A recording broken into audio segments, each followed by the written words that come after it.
जो आपके समर्थक हैं, आपको उनका पसंदीदा बने रहना पड़ेगा ना। और बाकी लोग इसका अनुसरण करेंगे, जैसे किया बटेंगे तो कटेंगे का। एक गुट है जो योगी आदित्यनाथ को पसंद करता है, एक गुट है जो अमित शाह को पसंद करता है। नहीं, आपके बड़े नेता को इतना बड़ा स्टेटमेंट दे दिया कि वो मान ही नहीं रहे, वो कह रहे नमूने हैं जी। ये जो लोग बाबर को, औरंगजेब को, इनको अपना आदर्श मानते हैं, तो उन्हें अब सीखने की जरूरत है।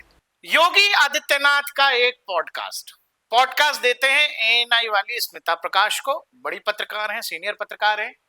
लेकिन राहुल भाई, ये इंटरव्यू जब मैंने सुना तो ये इंटरव्यू वैसा है कि आपको याद होगा 2014 से पहले आपकी अदालत में गए थे, रजत शर्मा के शो में गए थे, तब के बीजेपी के प्रधानमंत्री पद के उम्मीदवार नरेंद्र मोदी प्रधानमंत्री बने।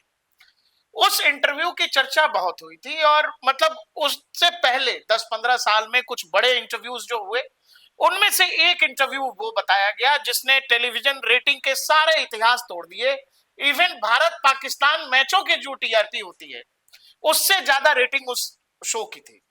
योगी आदित्यनाथ ने जो पॉडकास्ट दिया है, ये पॉडकास्ट, चूंकि अब तो सोशल मीडिया का जमाना है, लेकिन जिस तरह का बज सोशल मीडिया पर इसने क्रिएट कर दिया है, एक एक सवाल का जवाब, और उस पर जिस स्पष्टता से जो भी सोचते हैं, जो भी मानते हैं, जो इनके कार्य में दिखता है, जो इनके बुलडोजर एक्शन में दिखता है, जो उत्तर प्रदेश की कानून व्यवस्था में दिखता है, वो एक एक शब्द वैसे ही है। ऐसा लगता है कि योगी जो बोलते हैं और जो करते हैं, जो हो रहा है उत्तर प्रदेश में, उसमें 1 इंच का इधर उधर नहीं है। पत्रकार ने कई बार इनको रोकने की कोशिश की, कई बार लगा कि थोड़ा मॉडरेट कर देते हैं, शायद योगी जी अपने बोले गए शब्दों को थोड़ा और सॉफ्ट कर दें, लेकिन वो तो और बोलते ही चले गए उस पॉडकास्ट में। अब सवाल ये है कि मुझे ये लग रहा है कि अगले 8-10 दिन जिस तरह का पॉडकास्ट है, केवल ये चर्चा में रहेंगे। और ये ऐसे समय में आया है जब प्रधानमंत्री नागपुर जाने वाले हैं, संघ दफ्तर का दौरा होने वाला है, प्रधानमंत्री बनने के बाद ये पहला दौरा है, तीसरी बार बनने के बाद पहला दौरा है। पहली बार पहले कार्यकाल में नहीं गए, दूसरे कार्यकाल में नहीं गए, अभी जा रहे हैं, और ऐसे में ये पॉडकास्ट आया है। आप ये भी बताइए, क्या दोनों मिले हुए हैं? दूसरा पॉडकास्ट आपने भी सुना है, आपको सुनकर क्या लगा? देखिए प्रकाश भाई, एक तो बिल्कुल साफ शब्दों में सूबे के मुखिया योगी आदित्यनाथ ने अब ये तय कर लिया है कि पिछले 8 सालों से, जब से मैंने उत्तर प्रदेश की कमान संभाली है, तो योगी आदित्यनाथ में हमने कुछ चेंजेस देखे थे, कुछ बदलाव देखे थे। उनकी पहले की राजनीति में, 2017 से पहले की मैं बात कर रहा हूँ, जिस समय वो सांसद हुआ करते थे। फिर जब मुख्यमंत्री बने तो थोड़ा सरल भाव उनका देखने को मिला, लेकिन 2024 के लोकसभा के चुनाव में जो उन्होंने अपनी एकदम जो शैली बदली है, उससे ये पता चलता है कि अब वो रुकने के मूड में नहीं है। वो जिस तरीके से पहले जो लोग, जो नेता उन्हें कहा करते थे कि भाई थोड़ा आराम से योगी जी, थोड़ा धैर्य बना के रखिए, तो उन्होंने ये तय कर लिया है कि उस चीज से कुछ फायदा होने वाला है नहीं। जो लोग बीजेपी को वोट करते हैं वो किस मुद्दे के ऊपर वोट करते हैं, उसी मुद्दे पर बात करनी पड़ेगी। भाई कम से कम जो आपके समर्थक हैं, आपको उनका पसंदीदा बने रहना पड़ेगा ना। अगर आप मुड़ जाएंगे अपने जिस आक्रामकता के लिए आपको जाना जाता है, अगर आप वैसे नहीं रहेंगे तो लोग तो आपको पसंद नहीं करेंगे। योगी आदित्यनाथ की यूएसपी है उनकी आक्रामकता। बीच में वो बदल गए थे, 24 के बाद सबको पता है क्यों, कैसे, क्या हुआ। और योगी जी का ये जो रूप लोग देख रहे हैं, उत्तर प्रदेश से लेकर पूरे देश में जो मैसेज जा रहा है, तो मुझे ये भी लग रहा है, आप भी बताना, कि संघ की तरफ से ही अब ये हरी झंडी है कि ठीक है, गो ऑन, आपको जो लगता है, आपको जो कहना है, अपने हिसाब से जो ठीक लगता है वो कहिए, संदर्भों के साथ कहिए, वेग में कुछ मत कहिए। तो योगी जब भी बात कर रहे हैं तो वो उदाहरण देते हैं कश्मीर की, वो उदाहरण देते हैं बांग्लादेश की, वो सीधे प्रत्यक्ष को प्रमाण वाली आवश्यकता नहीं है, वो उस हिसाब की बातचीत कर रहे हैं। एक पत्रकार ने पूछा कि सवाल जो मुझे याद है, कहा कि आप बुलडोजर चला रहे हैं, ये जो दबंग स्टाइल है आपका, उस पर वो कह रहे हैं कि नहीं नहीं, दबंग क्यों, मैं तो बहुत शरीफ हूं। तो अगर ये शराफत वो कह रही है पत्रकार की, अच्छा, तो लोग इंटरनेट पे लिख रहे हैं कि अगर ये शराफत है और बाबा सच में जिस दिन बुलडोजर मोड में आएंगे तो उस दिन क्या कहानी और इतर हो जाएगी। वो कानून व्यवस्था के मसले पर इतने सख्त हैं, उनसे जब मथुरा पर सवाल हुआ, उनसे काशी पर सवाल हुआ, राम मंदिर पर सवाल हुआ, औरंगजेब पर सवाल हुआ, मौजूदा तमाम मुद्दों पर सवाल हुआ। कोई और नेता होता है तो नेता राजनीतिक तौर पर जो लोग होते हैं वो बच बचा के, घुमा फिरा के निकल जाते हैं। जैसे बटेंगे तो कटेंगे, योगी जी ने कहा। प्रधानमंत्री ने कहा कि एक रहेंगे तो सेफ रहेंगे, उन्होंने उसको मॉडरेट कर दिया, सॉफ्ट कर दिया, लेकिन योगी उससे नहीं बदले। तो वो कहानी, जैसे आप इंटरव्यू के हिस्से में आइएगा राहुल भाई, हमने तमाम सवाल भी लगाए हैं।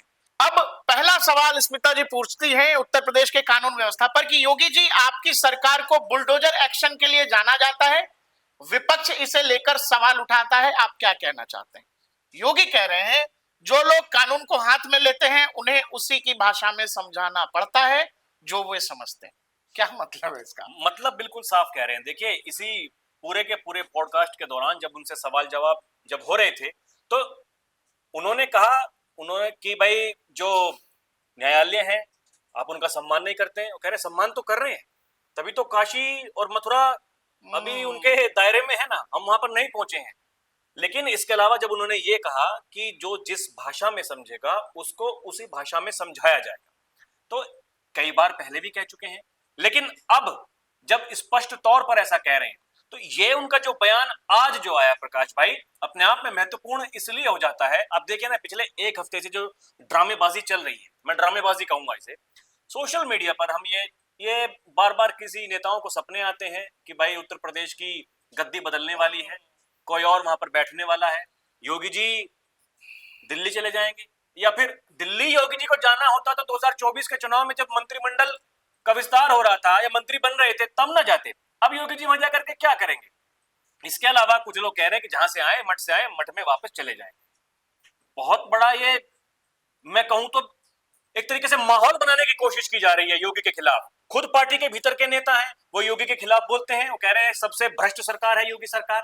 इसके अलावा कहते हैं कि जो अधिकारी हैं पुलिस के, उन्होंने जादू करा दिया है योगी आदित्यनाथ। और ये बात भी है राहुल भाई, मुझे ये लगता है कि योगी आदित्यनाथ की यूएसपी है कानून व्यवस्था, लॉ एंड ऑर्डर।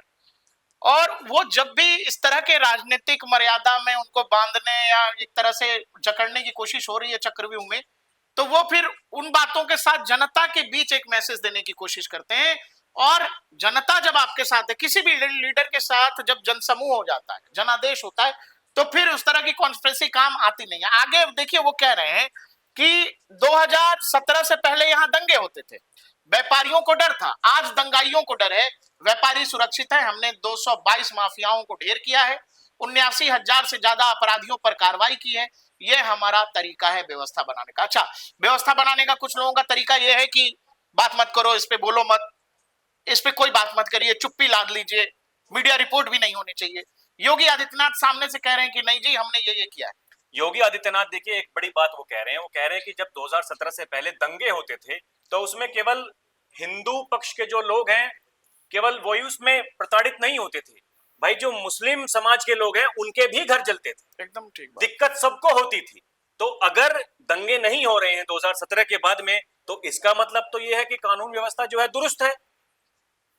होली भी मनाई जा रही है, जुम्मे की नमाज भी हो रही है, तो दोनों अपने आप में बड़ी बात हो जाती है कि भाई देखिए आपका त्योहार भी त्योहार है, हमारा त्योहार भी त्योहार है। सौहार्द की बात उन्होंने कहा कि जो सौहार्द की बातें करते हैं, भाई पहले क्या क्या किया करते थे पहले के नेता? वो कह रहे हैं कि कुछ दिनों की राजनीति बच गई है। ये जो लोग बाबर को, औरंगजेब को, इनको अपना आदर्श मानते हैं, तो उन्हें अब सीखने की जरूरत है। राहुल भाई, आगे उनसे मुसलमानों पर सवाल हुआ है कि क्या उत्तर प्रदेश में मुसलमान सुरक्षित है? विपक्ष चाहता है कि आपके शासन में मुसलमान असुरक्षित हैं, कहते हैं। ओवैसी जैसे नेता इसे बार बार उठाते हैं, आपका क्या जवाब है? उत्तर प्रदेश में मुसलमान सबसे ज्यादा सुरक्षित है, योगी कह रहे हैं। 2017 से पहले दंगे होते थे, दुकानों में हिंदुओं की दुकानें जलती थी, तो मुसलमानों की भी जलती थी, आज दंगे बंद है। एक मुस्लिम परिवार, ये जरूरी लाइन है, एक मुस्लिम परिवार 100 हिंदू परिवारों के बीच सुरक्षित रह सकता है, लेकिन क्या 50 हिंदू परिवार 100 मुस्लिम परिवारों के बीच सुरक्षित रह सकते हैं? बांग्लादेश इसका उदाहरण है। मुसलमान खतरे में नहीं है, इनकी वोट बैंक की राजनीति खतरे में। ये बड़ी बात, देखिए, ये दर्शकों के ऊपर है, आपकी अपनी विवेचना के ऊपर है, अपनी समझ के ऊपर है। योगी आदित्यनाथ एक अपने हिसाब से जरूरी सवाल, और वाकई में जिस पर ध्यान देने की जरूरत है, इस देश में डेमोग्राफी बहुत बड़ा चैलेंज है, वो उसी का जिक्र कर रहे हैं। वो कह रहे हैं कि 100 मुस्लिम परिवारों के बीच 50 हिंदू परिवार असुरक्षित है, लेकिन 100 हिंदू परिवारों के बीच एक मुस्लिम परिवार खुशहाल होकर के रहता है।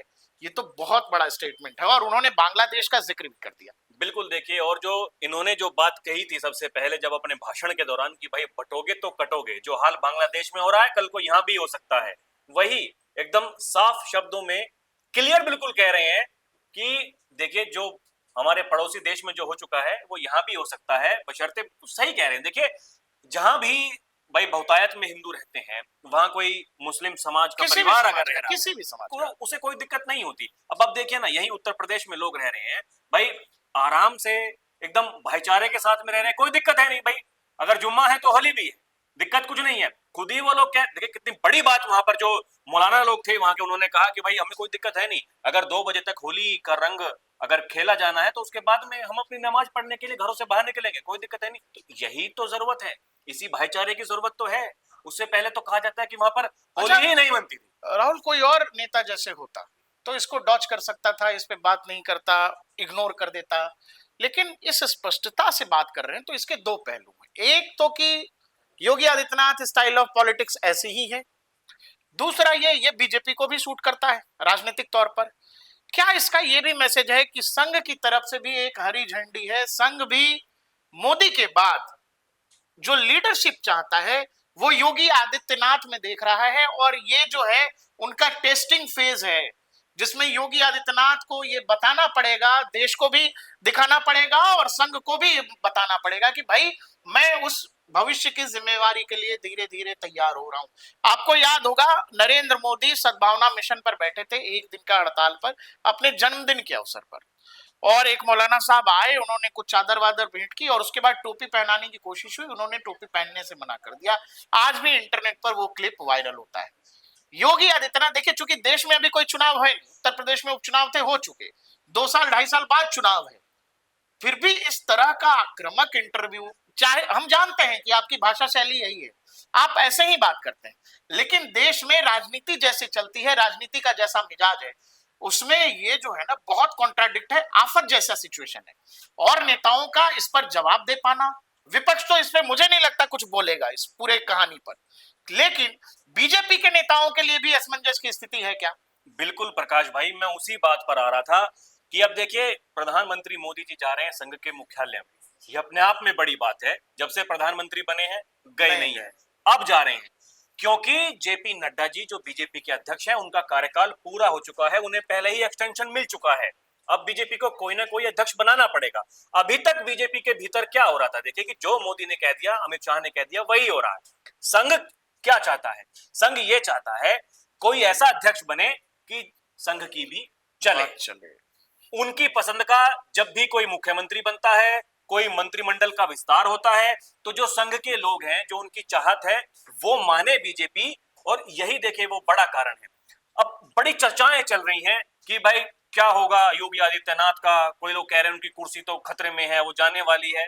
ये होता रहता है, ये बीमारी आज की नहीं है, ये पुरानी बीमारी है। लेकिन इसके अलावा जो बात है वो ये है कि तालमेल आपस में संघ में और बीजेपी में वो कैसे बैठेगा। देखिए देखो भाई, मोदी जी की उम्र हो चुकी है, बेस्ट जो होता है ना वो हमेशा सरवाइव कर जाता है, हमेशा सरवाइव कर जाता है। आप जब गुजरात को याद करेंगे, दिल्ली में अटल बिहारी वाजपेयी, लाल कृष्ण आडवाणी को याद करेंगे, तो एक पूरा का पूरा खेमा था जो मोदी के खिलाफ लगा हुआ था, दिल्ली में भी और गुजरात में भी, लेकिन वहां 12-13 साल सरवाइव कर गए नरेंद्र मोदी, दिल्ली आ गए। योगी आदित्यनाथ 2 टर्म लगभग लगभग पूरा होने वाला है, तीसरे टर्म पे आने वाले हैं। नरेंद्र मोदी की उम्र हो चली है, संघ को भी पता है कि हमको फ्यूचर का लीडर लेना है, संघ को भी ये बात पता है, और सब लोग जानते हैं, बहुत ऑब्वियस है, बीजेपी के अंदर लोग जानते हैं कि योगी आदित्यनाथ के नाम की चर्चा नरेंद्र मोदी के बाद हो रही है, लोग बात कर रहे हैं। इसमें केवल पार्टी पॉलिटिक्स की बात नहीं है, इसमें आम लोग बात कर रहे हैं, चौक चौराहों, पनवाड़ी, चाय की दुकान पर, वहां बात हो रही है, पीपल के पेड़ के नीचे बैठी पंचायत बात कर रही है कि बाबा आने चाहिए या नहीं आने चाहिए, या तो योगी के सपोर्ट में लोग हैं या योगी के विरोध में। सेम कहानी नरेंद्र मोदी के साथ थी, या तो उनके साथ लोग थे या उनके खिलाफ थे, बीच का सिचुएशन है नहीं। यही चीज योगी आदित्यनाथ की यूएसपी है मौजूदा समय में। अगर नरेंद्र मोदी के बाद आप जब सोचेंगे देश में लीडरशिप के तौर पर, तो कोई दूसरा चेहरा याद आता नहीं है, दूसरा चेहरा इमीडिएट दिखता नहीं है, इसीलिए यह जरूरी है। तीसरा सवाल है राहुल भाई, मथुरा और संभल जैसे मंदिर मस्जिद विवाद पर स्मिता जी ने पूछा कि भाई मथुरा और संभल के धार्मिक स्थलों को लेकर विवाद चल रहा है। आपकी सरकार का क्या रुख है, उस पर वो कह रहे हैं हम कोर्ट के आदेशों का पालन कर रहे हैं। मथुरा श्री कृष्ण जन्मभूमि है, इसे नकारा नहीं जा सकता।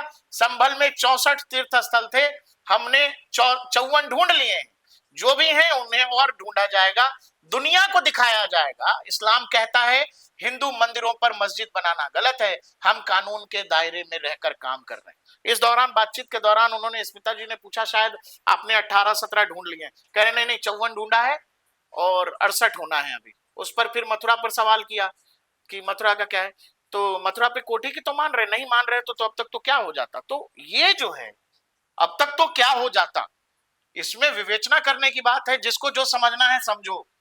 तो क्या बीजेपी के लिए मुसीबत वाली स्थिति है, या बीजेपी अब फुल फ्लेजेड ऐसे ही चलने वाली है और बाकी लोग इसका अनुसरण करेंगे, जैसे किया बटेंगे तो कटेंगे का? नहीं, देखिए, जब तक मोदी और शाह की जोड़ी केंद्र में रहेगी प्रकाश भाई, तो बीजेपी के लिए चिंता का विषय है। जिस तरीके से मुखरता से योगी आदित्यनाथ बोल रहे हैं और वो जो बोलते हैं उस पर जो लोगों की प्रतिक्रियाएं आती तो हैं, आपको क्या लग रहा है कि जो बोल रहे हैं उसमें वहां की मंजूरी नहीं होगी? नहीं, ऊपर की मंजूरी है ही नहीं, दिक्कत है उस चीज में। भाई एक बात बताइए, अभी तो देखिए मोदी जी सरकार चला रहे हैं, 2029 तक तो प्रधानमंत्री वही रहेंगे, 27 तक योगी जी हैं, 2 साल है ना 27 में। अभी अभी उन 2 साल के बाद में 27 में जब चुनाव होगा, फिर 2029 आ जाएगा, 2 साल बचेंगे, तब ये कैलकुलेट करना बड़ा मुश्किल है। अब जो बीजेपी के नेताओं को देखिए, दौर होता है हर किसी नेता का। पहले अटल जी का, आडवाणी जी का दौर था, उसके बाद में हमने देखा कि आडवाणी जी के चेहरे पर भी चुनाव लड़के बीजेपी को मुंह की खानी पड़ी, पहले से भी कम सीटें हो गई 2009 में। फिर जब मोदी जी का चेहरा सामने आया तो बीजेपी पहली बार अपने दम पर पूर्ण बहुमत की सरकार बीजेपी ने बना ली। लेकिन अब मोदी जी का भी तो एक दौर है भाई, उसी चेहरे पर आप कब तक खेलते रहोगे? आपको भी तो कुछ ना कुछ चेंजेस करने ही पड़ेंगे। और जब वो बदलाव होंगे, वो बदलाव किस तरह के होंगे? जब पार्टी के भीतर ये दो गुट जो बने हुए हैं, अब एक गुट है जो योगी आदित्यनाथ को पसंद करता है, एक गुट है जो अमित शाह को पसंद करता है। अभी मूड ऑफ द नेशन का जो सर्वे आया था, उसमें मात्र 1.5% का अंतर था अमित शाह की लोकप्रियता में, योगी आदित्यनाथ की लोकप्रियता में, अगर हम प्रधानमंत्री के लेवल की बात कर रहे हैं।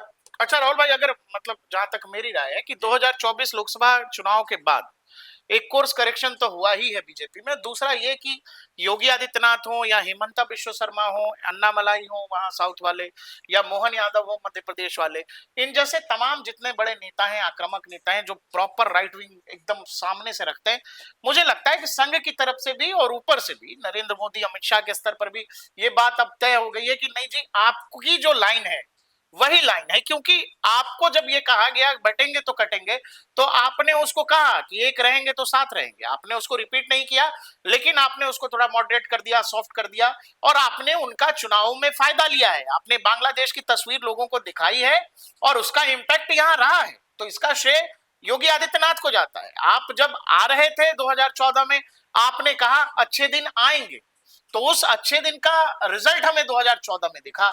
चौकीदार, हर कोई चौकीदार, हम भी चौकीदार 2019 में हमने देखा है, लेकिन 400 पार नहीं चला। नहीं चला तो फिर योगी आदित्यनाथ हमें फ्रंट फुट पर दिखे, हमें यह भी दिखा कि लखनऊ में कुछ लोग घेरने की कोशिश कर रहे हैं, लेकिन उसी बीच में वही जो मैं आपको कह रहा था कि सर्वाइवल बेस्ट जो होता है ना, वो खुद सर्वाइव कर जाता है। हमने योगी आदित्यनाथ का जिस तरह का चेहरा, आपको याद होगा संसद में पहले दिन जो नरेंद्र मोदी ने पीठ थपथपाई थी, तो उस दिन का चेहरा याद करिए, और उसके बाद योगी का काम, योगी के तेवर, उपचुनाव के नतीजे, संभल, महाकुंभ, और जो तेवर है वो रेगुलर है, वो हर दिन ऊपर ही है ग्राफ उसका।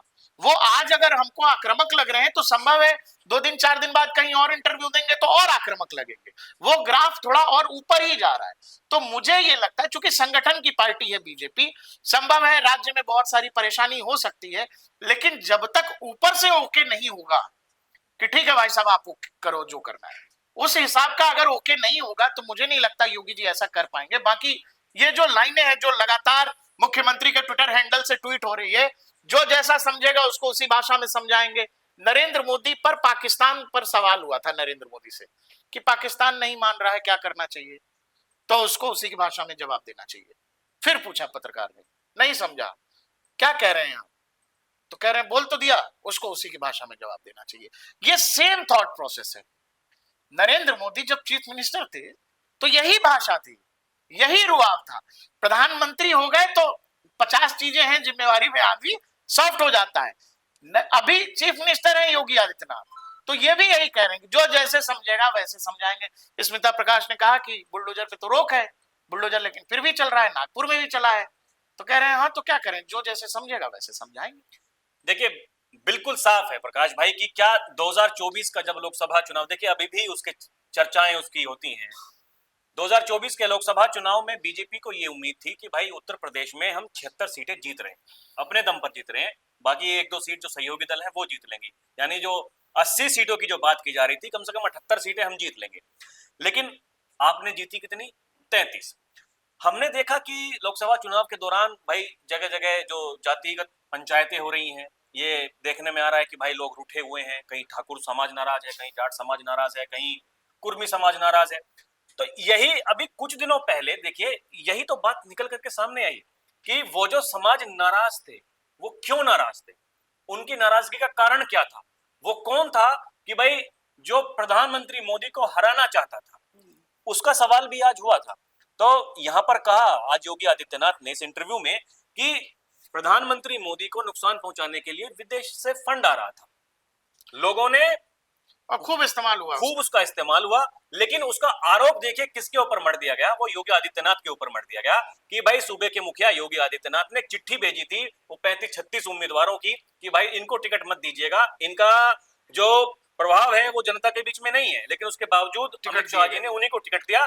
और यही वो कारण रहा कि योगी आदित्यनाथ ने जिस तरीके से उन्हें मेहनत करनी चाहिए थी वो मेहनत नहीं की। ये सवाल तो उठे, योगी आदित्यनाथ का चेहरा जिस दिन शपथ ग्रहण हो रहा था कैसा उनका चेहरा था, लेकिन उसके बाद में जब ऐसे कहा मोदी जी ने, हाँ भाई लीडर को लीडर समझ आता है तो क्या। उसके बाद में हमने देखा कि योगी आदित्यनाथ ने जिस तरीके से जो चेंजेस अपने भीतर वो लेकर के आए, उनकी भाषा शैली में जो बदलाव हुए, तब से लेकर के अब तक योगी आदित्यनाथ लगातार उसी पर आप टिके हुए हैं। 2024 वाला फेज याद कर लेना और उसके बाद योगी का संसद में चेहरा और अब जो कुछ हो रहा है उसको आप खुद रिलेट कर लोगे। राहुल भाई आखिर में दो एक और सवाल पर फिर खत्म कर रहे हैं। मुसलमान खतरे में नहीं है, इनकी वोट बैंक की राजनीति खतरे में है। जिस दिन भारतीय मुसलमान अपने पूर्वजों को समझ जाएगा, इन सब के बोरिया बिस्तर बंद जाएंगे। देश में तुष्टिकरण की राजनीति करने वाले, मुस्लिम तुष्टिकरण की राजनीति और मुस्लिम पॉलिटिक्स करने वाले नेताओं को जवाब है कि जिस दिन अपने पूर्वजों का सही सही नाम जान जाएंगे उस दिन कहानी खत्म। तो बार बार ये लाइन नहीं छोड़ रहे हैं। दूसरी तरफ आपको पता है मिडिल ईस्ट में घूम घूम के तमाम मुस्लिम देशों से वहां के जो सर्वोच्च मेडल है, वहां का सर्वोच्च सम्मान नरेंद्र मोदी ले रहे हैं।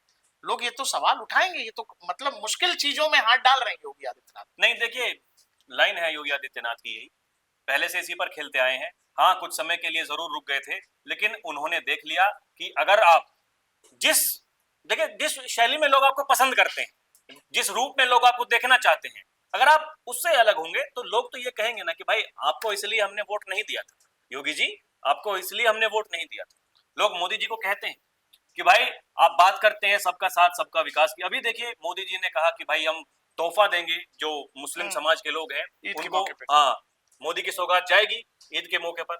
लेकिन योगी जी उस तरीके से वो कह रहे हैं कि भाई दिक्कत यहाँ किसी को नहीं है, उत्तर प्रदेश में दंगे नहीं होते तो जो हिंदू समाज के लोग हैं भले ही वो मुस्लिम समाज के लोग हैं किसी को दिक्कत नहीं हो रही है, जब दंगे होते थे तो नुकसान दोनों को होता था। राहुल गांधी पर एक सवाल हुआ, बोला कि राहुल गांधी के बारे में आपको क्या लगता है? बोले कि क्या लगेगा, उत्तर भारत में रहते हैं तो साउथ इंडिया को गाली देते हैं, साउथ इंडिया में रहते हैं तो नॉर्थ इंडिया को गाली देते हैं, देश के बाहर होते हैं तो देश को गाली देते हैं। मेरा यह मानना है कि इन जैसा नमूना, राहुल जैसा नमूने की जरूरत बीजेपी को है। सीधा नमूना कह दिया विपक्ष के बड़े नेता को। कोई क्या बीजेपी का और बड़ा नेता, इस कद का नेता क्या ऐसे कोई बोल सकता है? नहीं बोल सकता। और मुझे ये भी लग रहा है, पता नहीं हो सकता मैं गलत हूँ, मुझे ये भी लग रहा है कि इतनी बड़ी बात कह दी है योगी आदित्यनाथ ने, मुझे ये भी लग रहा है कि कांग्रेस उसको मुद्दा भी नहीं बनाएगी। अभी देखिए ना आप, भाई सही तो कह रहे हैं। कांग्रेस अगर मुद्दा बनाएगी तो फंस जाएगी।